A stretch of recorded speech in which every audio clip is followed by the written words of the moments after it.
Ministère de la vérité restauratrice Mivresse avec Dr Gaoudé, tu connaîtras la vérité et la vérité t'affranchira.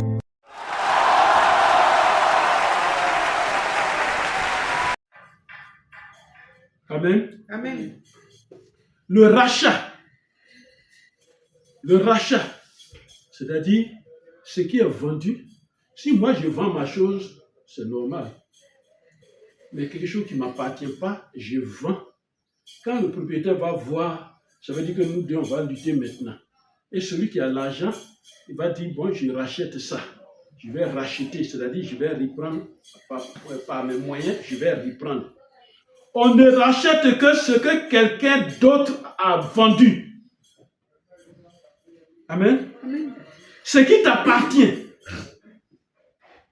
Alors la question aujourd'hui, c'est qu'est-ce qui t'appartient? C'est là l'importance du sang de Jésus. Il faut savoir que le sacrifice qui a été fait, c'est son importance, c'est ça. Ta vie t'appartient, mais où elle est? Tu vis. Voilà, tu vis comme un parent disait un jour. Il dit, je vis comme on dirait quelqu'un qui est mort. Où est ta vie? Ta vie, là, Dieu t'a donné, ça t'appartient, mais qu'est-ce que c'est devenu? Ton âme t'appartient. Ton bonheur, c'est pour toi seul. Il n'y a pas de bonheur que tu partages avec quelqu'un. Quand tu viens sur la terre des hommes, Dieu t'a donné ton bonheur. Mais où est ton bonheur? Ton bonheur t'appartient. Ta dignité t'appartient. Ce qui fait que quand on te regarde, on te respecte là, ça t'appartient. Mais à un moment donné, c'est bafouillé. Et toi, tu ne sais pas. L'ennemi a bafouillé ça. Que tu n'es plus d'honneur, de dignité. Amen. Amen. Ta réussite t'appartient. Tes enfants t'appartiennent. Mais pourquoi tes enfants t'appartiennent et puis quelqu'un d'autre peut venir prendre dedans pour faire ce que lui veut? Pourquoi? Jésus dit, voici ma bergerie, c'est-à-dire où je garde moi mes moutons. Personne ne peut rentrer dans ma bergerie prendre un mouton. Je suis berger, je suis le bon berger. Il n'y a pas quelqu'un qui va venir puis rentrer. Mais pourquoi pour toi, il rentre dedans et puis il prend ton enfant que tu aimes ou bien il prend ton enfant et puis allez, c'est fini, il tue et c'est fini. Ça ne va pas quelque part. Pourquoi? Ton enfant, tes enfants t'appartiennent. Tes biens t'appartiennent. Amen. Amen. Tes biens t'appartiennent. Voyez mon témoignage. À un moment, il y a très longtemps, chez moi à la maison, la télévision est gâtée. J'envoie chez le réparateur. Il me dit, demain tu vas venir prendre la télévision. Je suis au travail. On m'appelle, on dit, le frigo ne marche plus. Je viens, je retire la télévision, j'envoie le frigo. Le frigo, il marche. Pendant qu'il marche, on dit, le climatiseur est en panne. J'appelle les gens, viens réparer le climatiseur. Amen. Amen. Les biens qui m'appartiennent étaient dans les mains des gens en destruction. Mais où sont tes biens? Tes biens, ça t'appartient. Qu'est-ce que tu en fais? Couvre-les du sang de Jésus. Amen. Hein? Personne ne peut les toucher. Amen. Amen. Il n'y a pas plus puissant que le sang de Jésus. Et toutes ces choses qui t'appartiennent ont été vendues. Et tu ne le sais pas. Et tu ne le sais pas. J'arrive dans ma maison. La première année, puis les gens viennent prier, puis on dit la maison est au cimetière. Pourquoi? La maison dans laquelle nous sommes est au cimetière quelque part. Pourquoi?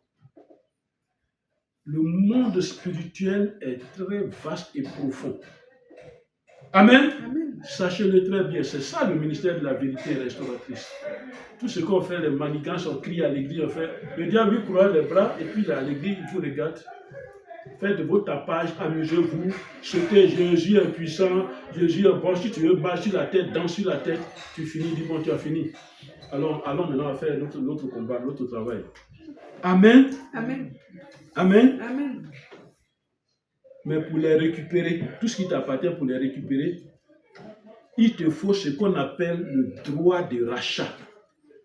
Le droit de rachat, c'est ça qu'il te faut. Est-ce qu'un chrétien a pensé un jour à ce qu'on appelle le droit de rachat? C'est un droit. Suis-moi bien. Amen. Le droit de rachat. C'est-à-dire ce qui te donne droit d'acheter. Quand tu as été vendu et que toi-même tu te dis que tu es chrétien alors que tu n'es pas un vrai chrétien, et puis tu te présentes devant le diable et puis tu dis, je vais arracher mon enfant, je vais racheter. Tu vas dire, toi tu es quoi? Toi tu n'es rien. Toi qui es parti mieux, tu dis, tu vas racheter là. C'est toi-même encore qu'on te prend. Tu n'as aucun droit de rachat. Amen. Amen. Lévitique 25, verset 25 dit, il parle de quelqu'un qui est pauvre. Il vend sa terre. Et son frère, il vend sa terre. Il n'a plus rien et il vend sa terre parce qu'il est pauvre. Mais à un moment donné, la pauvreté là a repris encore, ça a augmenté. Comment il faut faire? Tu ne moissonneras point de ce... Et Lévitique 25, verset 25. Amen. Amen.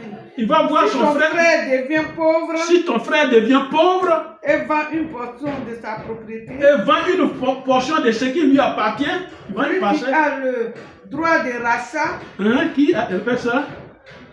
Celui qui a le droit de rachat, celui qui a le droit de rachat, son plus proche parent, viendra et rachètera ce il va racheter. Amen.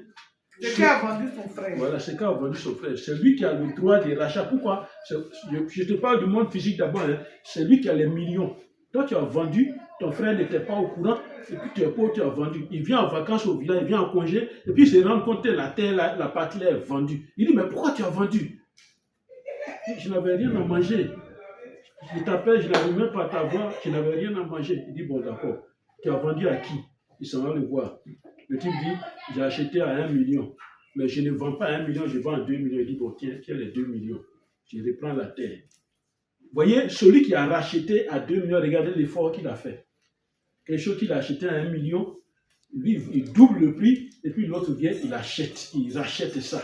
Amen. Amen. C'est ce que Jésus-Christ a fait pour nous. Amen. Hein? On nous a vendus.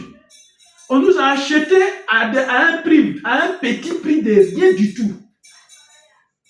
Mais à cause de toi, ton petit mariage là que Jésus a fait couler lui-même son sang, il a accepté d'être crucifié pour que toi, ton petit mariage là, soit libéré. Est-ce que tu vois un peu la force de la chose? Combien Jésus a payé pour que toi, ton emploi, toi, ton devenir, c'est-à-dire ton avenir, ton succès, ton bonheur, toi seul sur la terre, là, pour toi seul seulement, Jésus a fait ce sacrifice-là. Tu vois le prix, ce que ça veut dire? Ça, c'est le droit de rachat qui est visible, que je t'ai expliqué comme ça, qui est physique. Amen. Amen. La Bible dit que nous sommes vendus au péché. Nous sommes vendus spirituellement. Et c'est une vente dans le monde des ténèbres.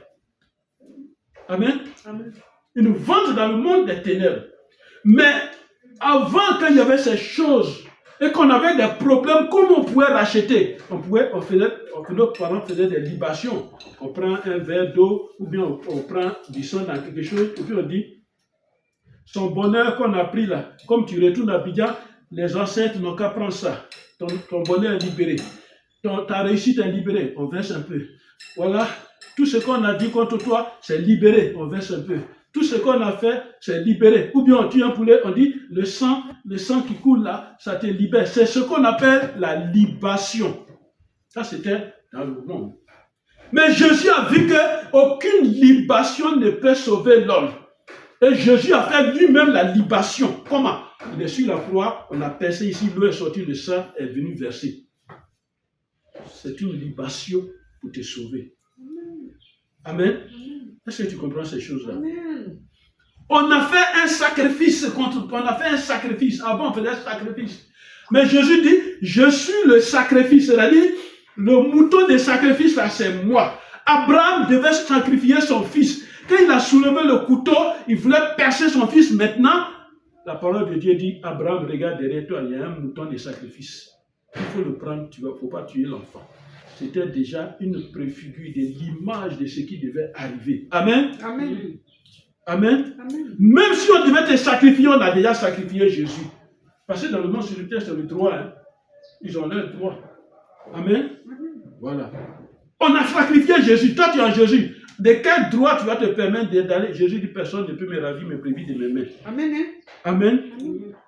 Il y a des adorations. On va vers la montagne. Voilà, pour nous qui sommes de la région de montagne, on va devant la montagne. Et puis on prend un poulet blanc. Il y a un poulet qui est blanc avec des points noirs, blanc, points noirs comme ça. Voilà, ce poulet est très important dans les sacrifices. On le prend, on va devant la montagne, on parle et puis on l'égorge. On l'égorge, voilà, puis son sang qui est répandu, on est en train de faire, on adore la montagne là, voilà, accompagne mon fils qui va aller à Abidjan pour ses activités, accompagne-le. On parle à la rivière, accompagne-le. Et puis voilà, Jésus dit, toutes ces adorations-là, on ne fait plus. Amen. Amen. Amen. Amen. Amen. Il y a des cérémonies qu'on fait. Là où j'étais dans une certaine église, il y a des cérémonies. Il y a des cérémonies qu'on fait. On fait des cérémonies. Pour que quelque chose soit, quelque chose arrive, on va faire la cérémonie. Mais Jésus a déjà fait la cérémonie là, toutes les cérémonies pour nous sauver. Amen. Amen. Amen. Amen. Amen. Alors, nous avons découvert que la vie est dans le sang, n'est-ce pas? C'est ce qu'on a découvert, la vie est dans le sang. Alors, par le sacrifice de Jésus, il nous a rachetés. C'est ce que nous devons retenir. Quand je marche, je dis Jésus m'a déjà racheté. Aucune personne ne peut me vendre. Jésus m'a déjà racheté. Alors, quand on dit Jésus nous a rachetés, ça veut dire qu'il a acheté de nouveau tout ce qui nous appartient, que j'ai cité, et qui a été vendu. Donc, il nous a déjà rachetés. Jésus m'a racheté de la mort. Ce sont des paroles que nous devons proclamer. Dans certaines familles, on vend nos vies. Amen. Et si ta vie a été déjà vendue, c'est en Jésus-Christ que ta vie va revenir. Amen. Hébreux 9, verset 15. Pendant que je parle, on peut trouver Hébreux 9, verset 15 et je continue. Vous suivez bien. Hébreux 9, verset 15. Toi qui suis cette vidéo, il faut rechercher Hébreux 9, verset 15 à toi et tu vas suivre. Amen. Alors maintenant, écoute Jésus te parler. Hébreux 9, verset 15. Jésus te parle. À travers cette parole, écoute bien ce que Jésus te dit.